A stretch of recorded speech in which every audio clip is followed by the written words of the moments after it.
Geyimimiz, hüququmuz biridir. Şagirdidir hamımızın adı da.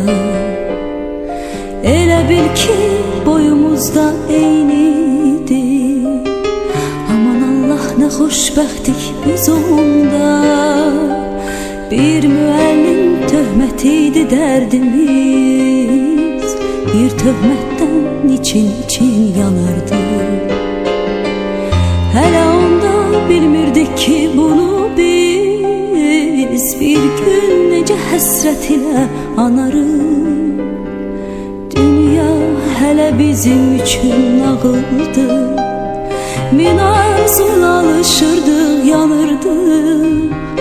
Özümüzü biz hamıdan ağır, özümüzü nə bəxtəvər sanırdıq. Məktəb illəri ömrümün en şirin duygulu kaygısız günleri. Her anı bir ömre beraber seyirli günleri. En temiz arzulu günleri. Mektep illeri ömrümün en şirin duygulu kaygısız günleri. Her anı bir ömre beraber seyirli günleri.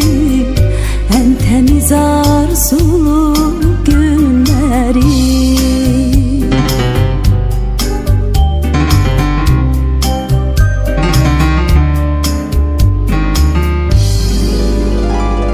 Hele onda bu dünyanın şerinden, yalanından haberimiz yok idi.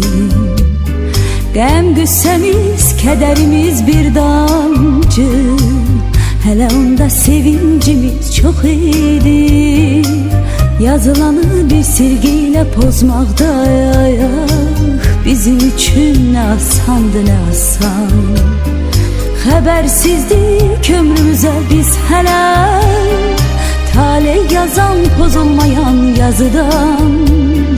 Dünya hələ bizim üçün nağıldı. Min arzuyla alışırdıq, yanırdıq. Özümüzü biz hamıdan ağır, özümüzü nə bəxtəvər sanırdıq. Məktəb illəri ömrümün en şirin duygulu kaygısız günleri. Her anı bir ömre beraber seyirli günleri. En temiz arzulu günleri.